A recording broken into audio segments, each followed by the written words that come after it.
Good morning, learners. Welcome to our today's lesson. Our lesson today is about the Nyamwezi. So the last lesson we were looking at the traditional forms of government. So the last we looked at the Meru people. We also went ahead and looked at the Buganda people. So today we want to base on the Nyamwezi people. These people, the Nyamwezi, were Bantu speakers living in western and central Tanzania.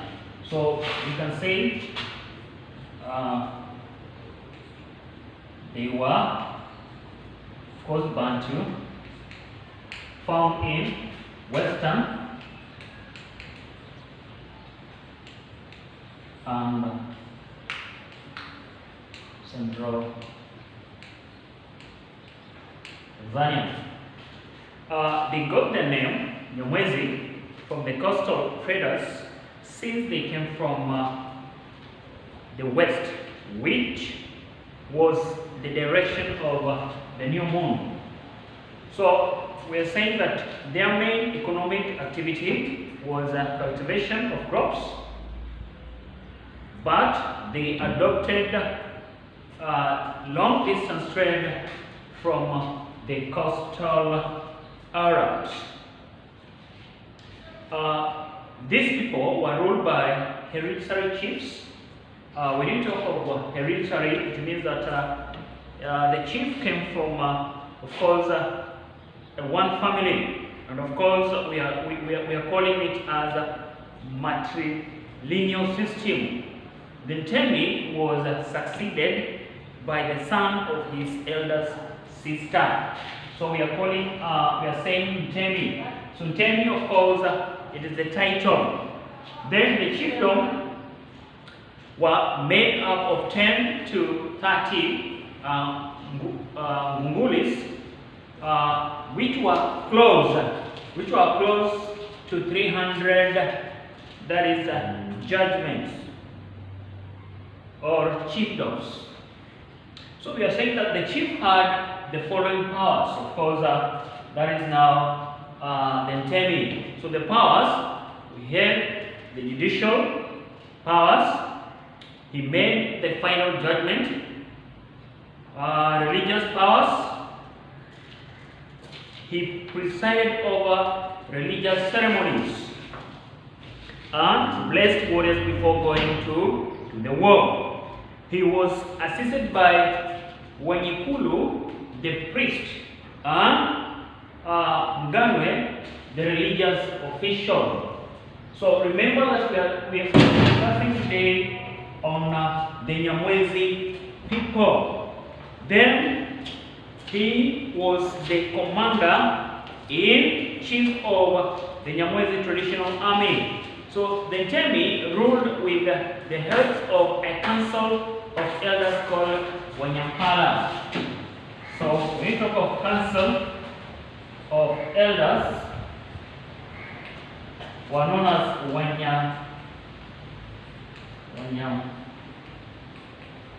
Wanyampala. Then of course he paid mercenary soldiers. So the soldiers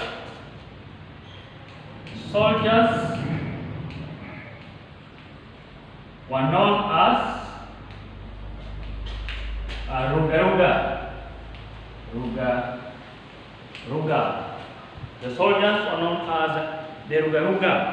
So basically they were to fight the enemies and expand his the territory. There we also have Kikoma. Kikoma was the information officer. Kikoma. So we are looking at the structure of the Nyamwezi, whereby we have the Ntemi at the top. As we come down, of course we have Kikoma. This is the information officer. We have Mtwale, the army officer. So Kikoma, we are saying information officer.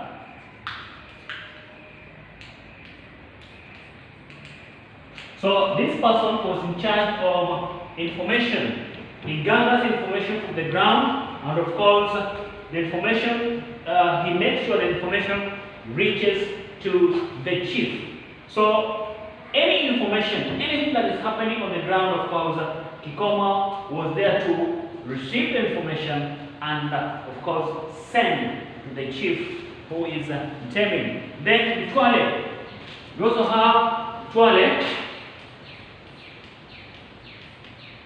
Now, Twale was the army officer. The army officer. So we are still looking at the structure. Then from Twale, we have Minule. Minule,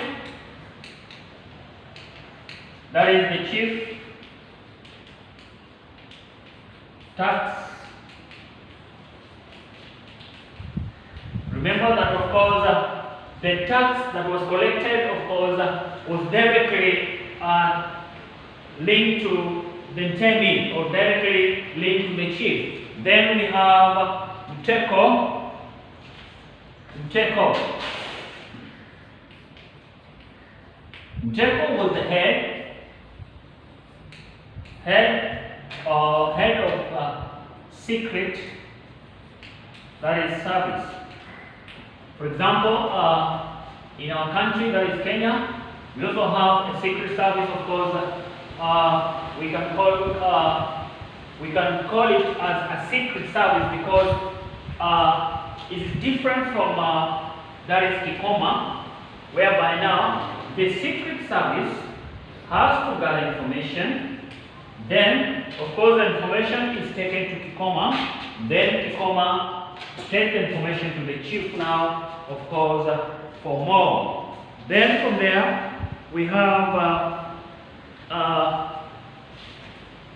under a centralized system of leadership, the Nyamwezi chiefdoms became even more powerful. We are saying that the most famous and the powerful leaders, so we have some of the leaders, or some of the chiefs, the powerful,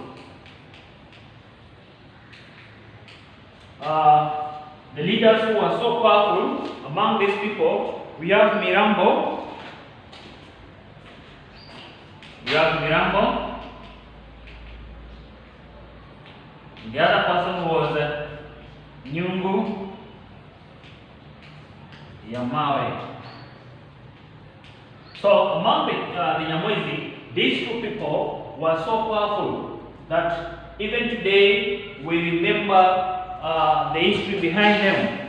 Then political now of these people, we are saying that Nyamwezi chiefdom declined with the arrival of the Germans. So arrival of Germans in Tanganyika led to decline of Nyamwezi chiefdom. So now the Germans, of course, came with their rule, and of course they made sure every chiefdom was under them. Our next is the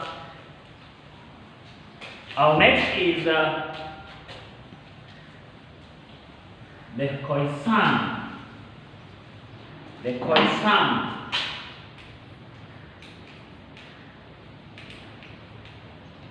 The Khoisan.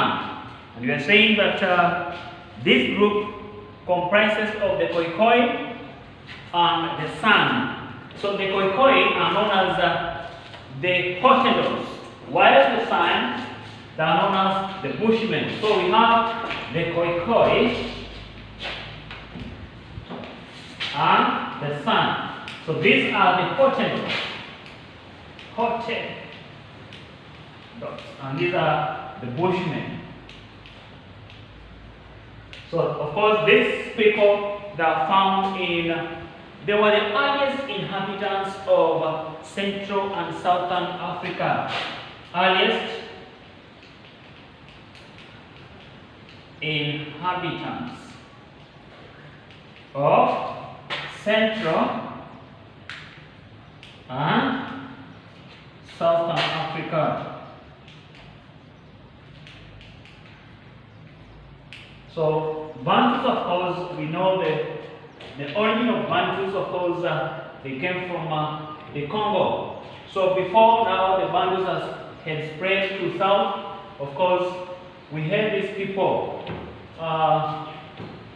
within that central part and the southern part of Africa, the Khoikhoi and the San. So political, social, and economic organization of these people. We start with the Khoikhoi.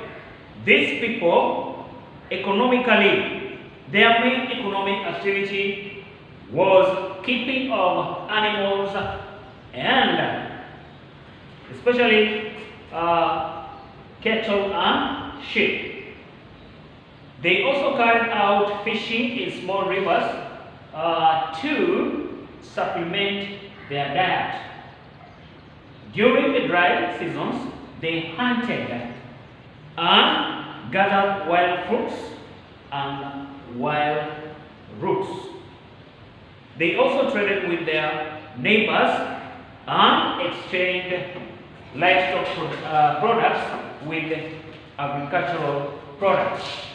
Social organization of these people, they're saying that the Khoikhoi had a very strong clan system. The blood relatives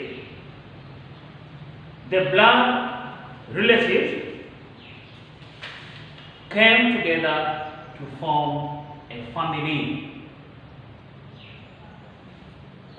Under political, this refers to the way they were governed. So we have looked at these people, of course, economically. We have looked at the social, how they live. We now want to look at how now they used to govern themselves. So politically, we are saying